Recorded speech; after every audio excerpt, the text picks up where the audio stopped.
never know how the things turn out today, because it's been windy all night, southerly winds, and where we were glassing, it didn't rain immediately when we came back. So I'm a little worried about that thing. That the scent might have flowed down, but that's how you take chances in hunting.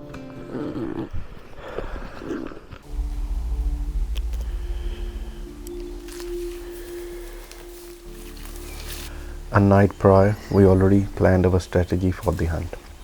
As this area was familiar to us, we planned to hike up and pay attention to the faces where the deer should be spending most of the time, according to the weather patterns of that month.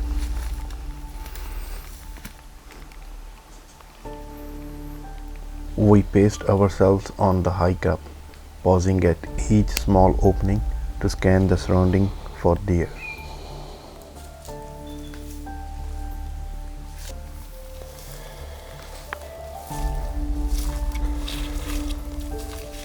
Traversing the game trail, we encountered a mix of deer rubs, some fresh and other faded with the age.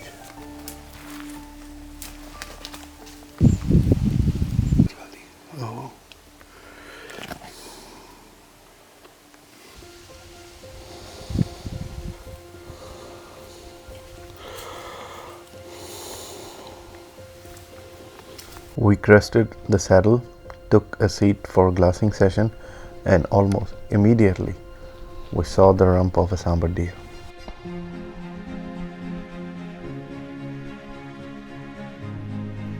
A moment later, we spotted two. Both were small stags and both were in velvet.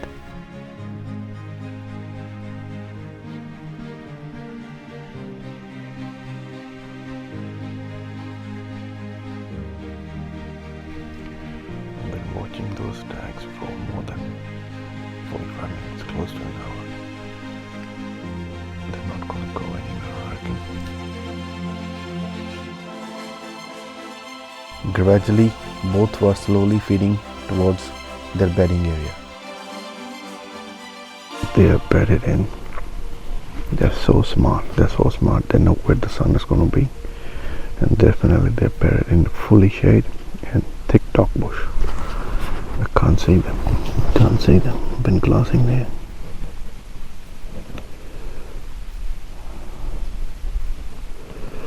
Sometimes stags during the midday, they stand up and change their positions. Just move 5-10 minutes left, right, depending on finding good shade. Seriously, Sambar are so smart. They're tuned to their environment so perfectly.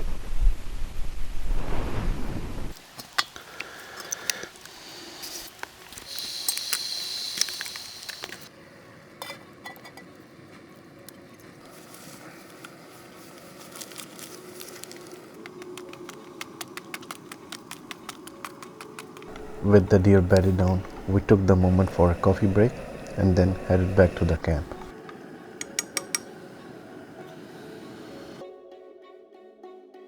As we arrived at the camp, emus were basking in the beauty of their wild surroundings.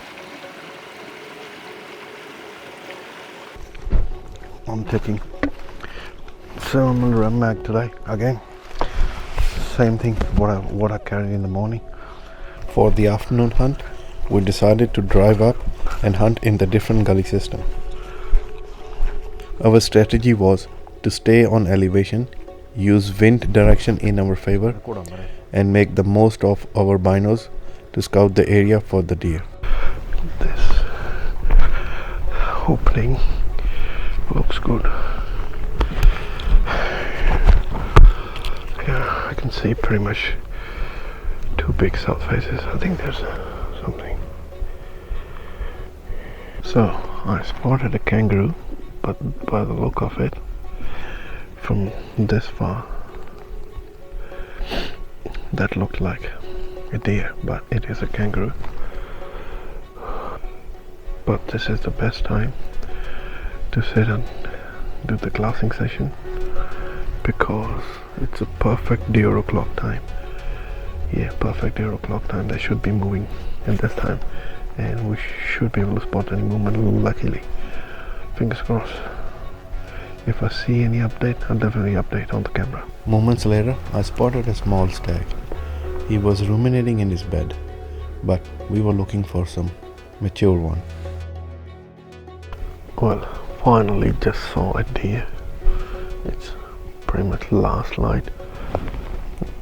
He's in way thick bush. I can barely see him in the binos. It's pretty much last light. He is exactly at that face, just here. The camera couldn't handle the low light, but through the binos I could make out he was a decent stag.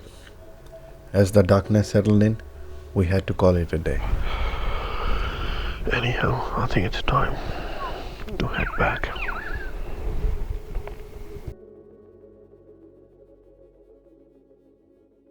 After a night of clear sky and sparkling stars, the morning arrived, crisp and frosty. As the first rays of sunlight kissed the clouds over the river flats, we were preparing for another glassing session, and the beauty of morning unfolded around us.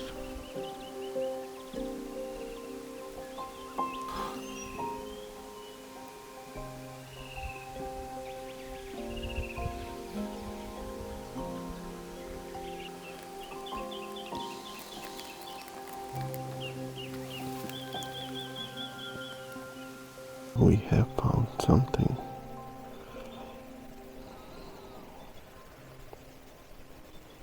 Saw a brief movement somewhere behind the bush.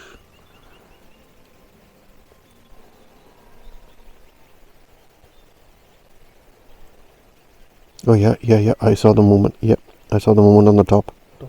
Yep, yeah. He's behind the bush. Sambar, yep. The same spiky yesterday I saw. Hang on. Our patience was rewarded.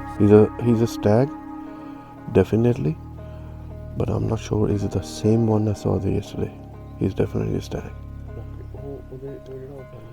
So he's not gonna go any far, but it's a fucking long shot. Might have to move some of the deck. Get some visuals on the side. Oh yeah, he's a decent one, buddy. See, he's on the top left. He's slightly in the open. It's a good one. About 23, 24. Yeah.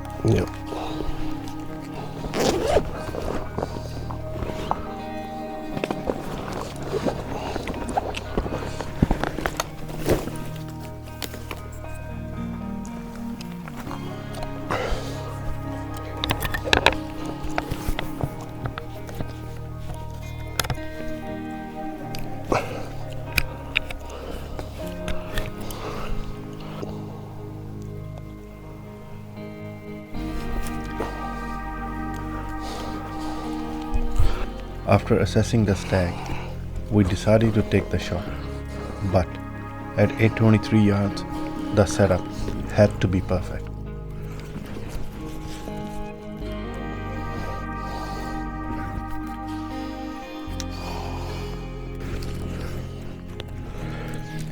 The deer remained unaware of our presence, giving me plenty of time. After setting up, I went through multiple dry fire practices, dialing in my shot. I double-checked my ballistic solutions on both my Leica rangefinder and Sterlock app, ensuring there was no room for error.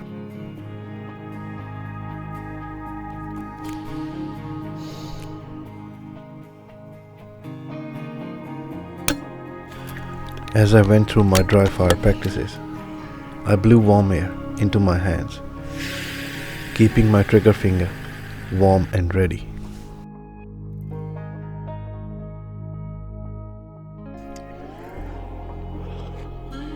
Warming up my hands to feel the trigger. But I think it's time he's gonna bet something there. Once I was confident my dry shots were breaking precisely, I knew I was ready for the final shot. Now it was just a matter of time for the deer to present us a clean opportunity. You can take a shot if you want. Oh, मैं देख रहा कि the bullet trajectory gonna hit the top ones. That's why I'm not taking the shot. Yeah.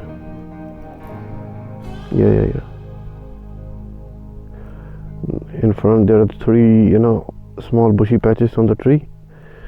The bullet flight path might hit that. So he's thrashing the bush.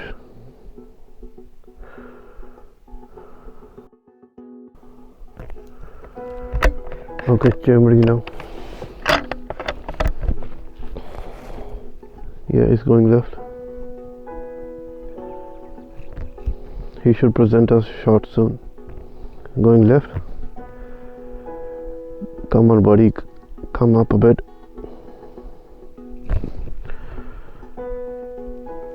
He's going left. Yeah. Okay, he's open. All right.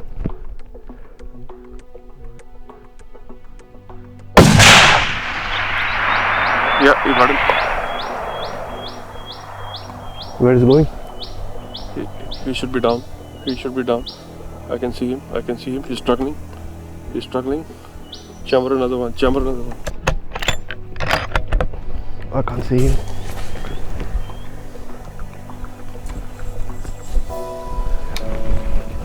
I can see him. Chamber another one, sir. Yeah, it's in, but give me the reference. Same spot. You see him? Oh, he's rolling.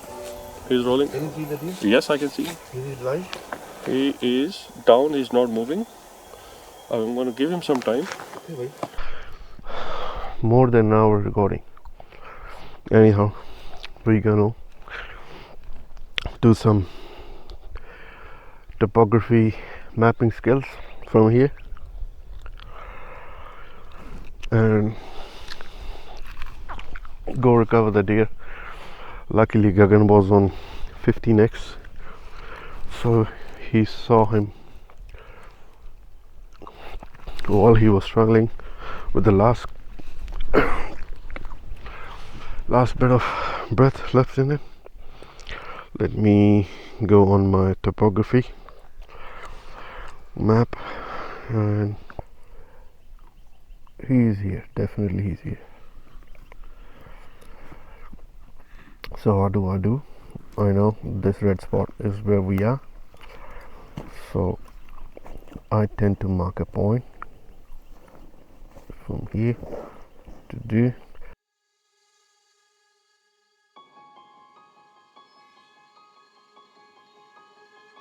Now we are on the recovery mission. From here it's about 2k hiking and 2k hike out, and about 200 meter elevation gain and drop going in, gain coming out. We are roughly 50 meters of the area the stag was shot. We just need to find the reference point. Gagan, I think that's a tree. Is that the one that was lying? So looking for a reference spot, and that stag is roughly 50 meter radius from here where we are now. I found a very fresh dropping. Hang on, he should be here. I can see. Yeah, he should be here. That's a tree there. That's a tree over there. That tree, and I can see his foot marks here. So he went there. He should be in that gully. Yeah, he should be in this gully system. I can see he's dropping, and where he bolted, I can see.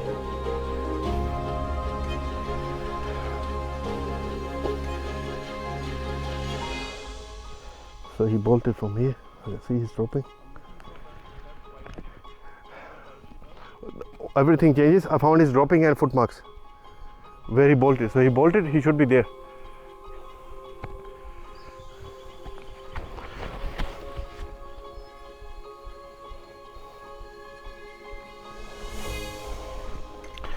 Let's find him.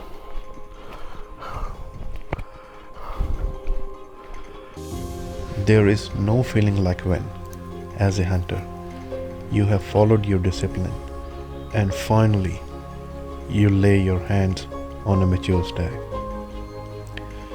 It was the ultimate payoff for all the patience and preparation.